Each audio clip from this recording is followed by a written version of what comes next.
다니엘 특별 새벽 기도회 이제 13일째가 되었습니다.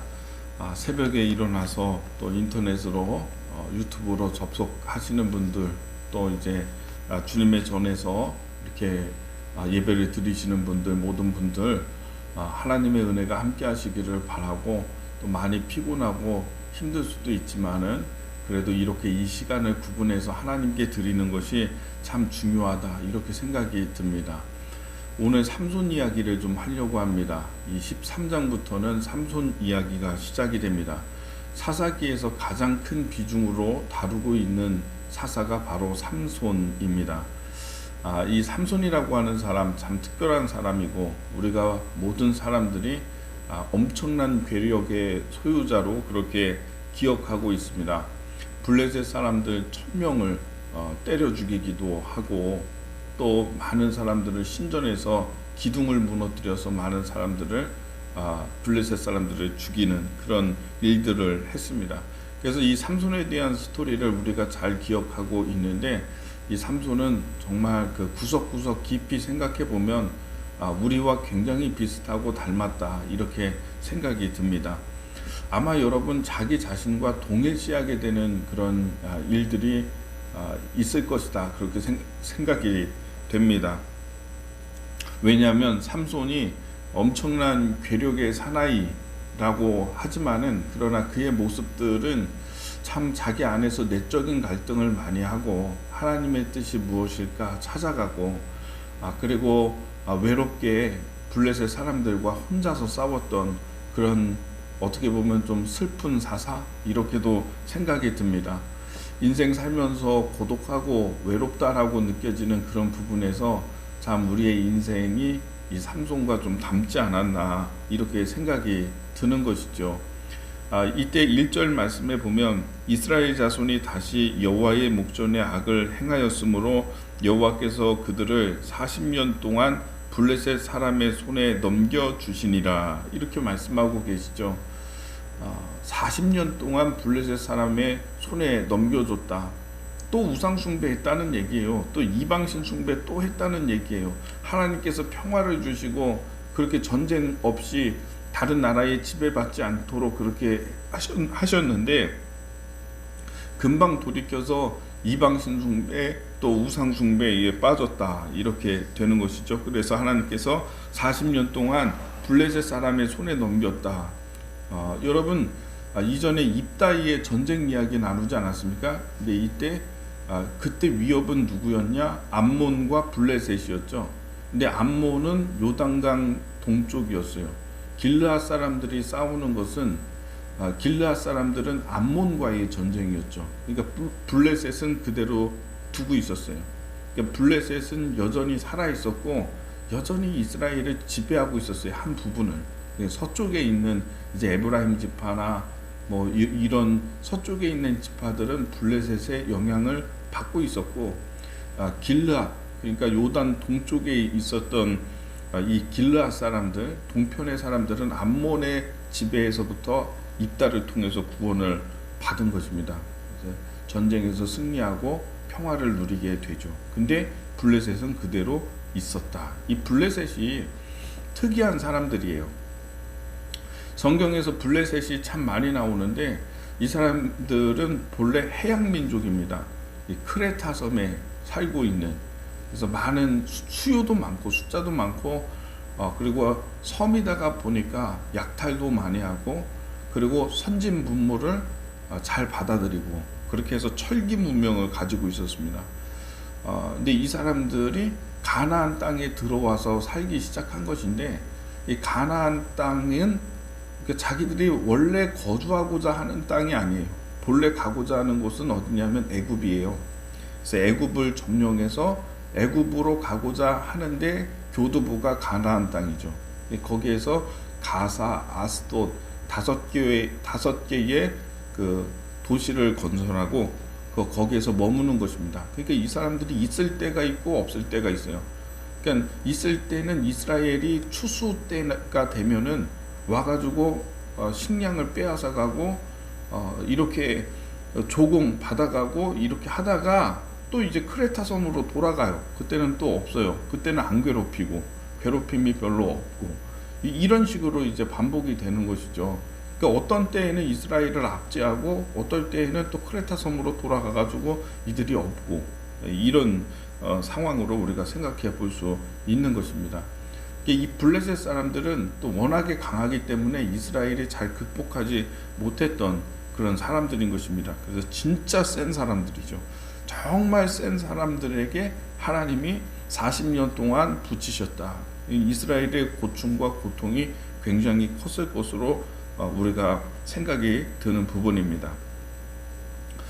그래서 2절 말씀에서 보면은 이 삼손이라고 하는 사람은 블레셋 사람들과 싸웁니다.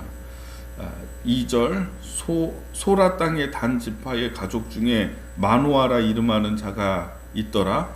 그의 아내가 임신하지 못함으로 출산하지 못하더니 여호와의 사자가 그 여인에게 나타나서 그에게 이르시되 보라 내가 본래 임신하지 못함으로 출산하지 못하였으나 이제 임신하여 아들을 낳으리니 그러므로 너는 삼가 포도주와 독주를 마시지 말며 어떠한 부정한 것도 먹지 말라.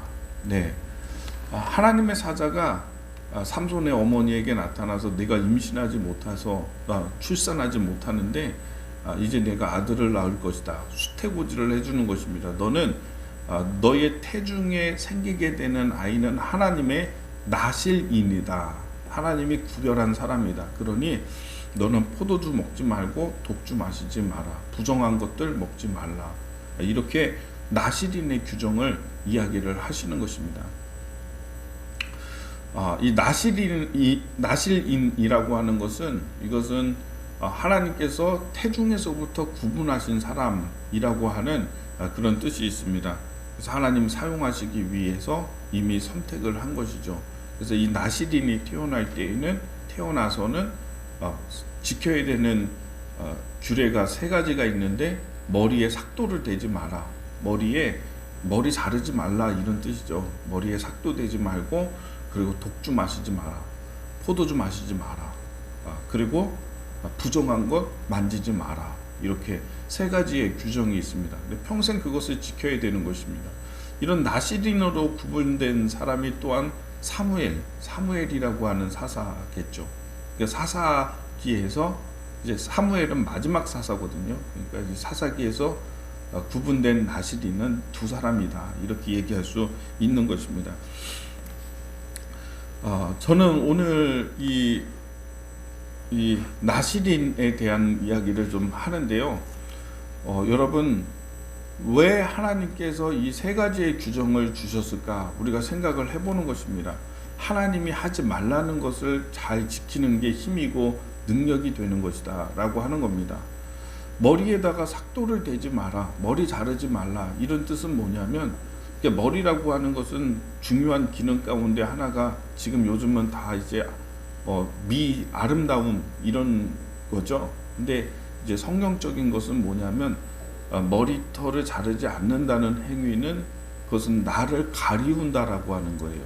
머리털을 길게 쭉 이제 늘어뜨리면요, 자기 얼굴을 자기를 가릴 수 있잖아요. 그죠? 나의 능력이나 나의 힘을 가리운다. 하나님 앞에서 쓰임 받기 위해서 자기 자신을 지우는 것이죠. 내가 소중합니다. 내가 중요합니다.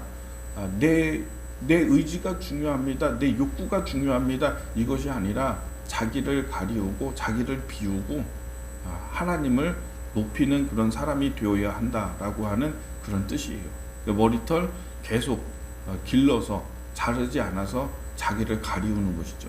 이런 거죠. 자기를 가리우는 훈련이 안 된 사람이 누굽니까? 기드온 아닙니까? 하나님이 전쟁에 승리를 주셨는데 하나님의 능력으로 한 것이거든요. 근데 자기가 한 것처럼 하나님을 위하라, 여호와를 위하라, 기드온을 위하라, 이렇게 자기를 끼워 넣잖아요. 그것이 실패였죠. 기드온의 실패였습니다. 그런 것처럼 자기를 가리우는 그런 것이고, 포도주를 마시지 마라, 독주를 마시지 마라. 여러분, 우리가 술에도 힘이 있어요. 술에 힘이 있다고요. 잠을 못 자는 사람은 술의 힘을 의지해서 자고요. 그리고 좀 어떤 것을 잊어버리고 싶다, 그 위로를 받고 싶다 하면 술의 힘을 의지해서 위로를 받고요. 술을 먹으면 힘이 생겨요. 갑자기 뭐 이렇게 소극적이고 그리고 내성적이고 한 사람도 술을 마시면 힘을 얻어가지고 할 얘기도 해요. 자기 직장 상사한테도 막 얘기할 수 있고요. 전혀 다른 사람처럼 행동하잖아요. 그죠? 술에 힘이 있어요.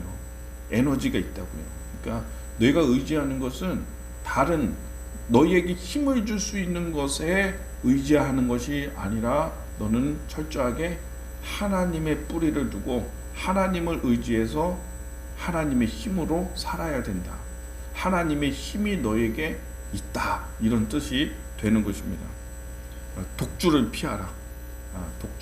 이거는 다른 힘을 의지하지 마라. 하나님이 너희의 힘이다. 이런 뜻이 되는 것이죠. 또 한 가지는 무엇이 되겠습니까? 부정한 것 만지지 마라. 이거는 성결입니다. 성결. 부정한 것 만지지 마라.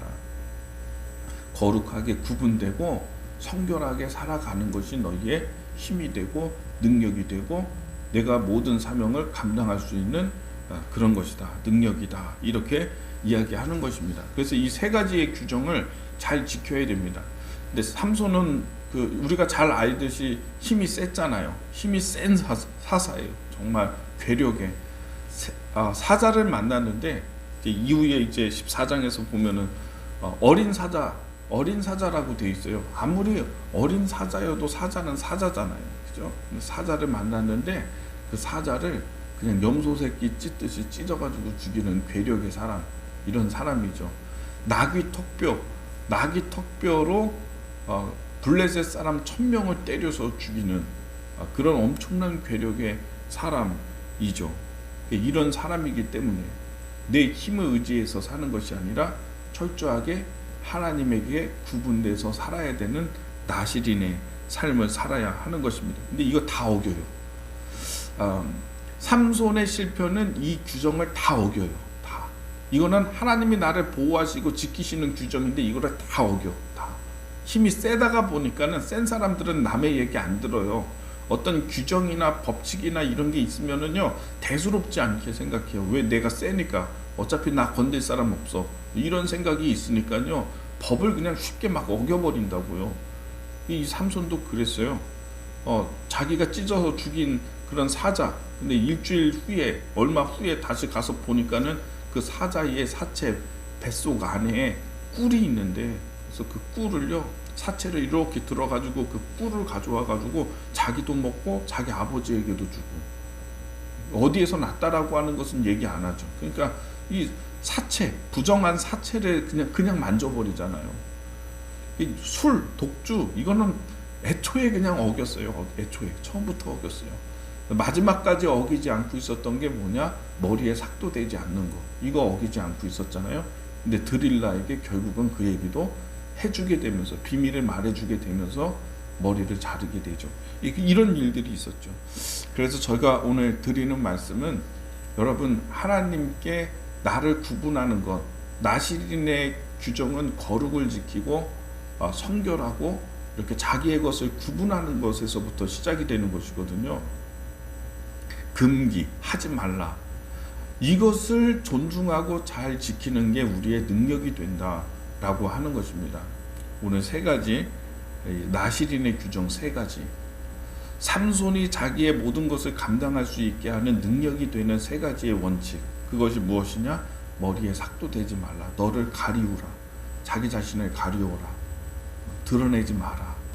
그런 뜻이 되죠. 또 독주, 다른 것 의지하지 말라. 돈 의지하지 말라.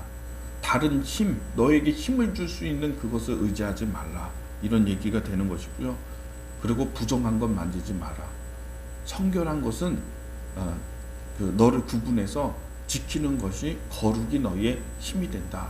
이런 세 가지의 교훈이 되는 것입니다. 오늘 이 말씀을 생각하면서 여러분의 삶 가운데에서도 이 세 가지를 잘 살펴서 이 원칙을 좀 지키는 그런 삶이 되기를 예수님의 이름으로 축복합니다.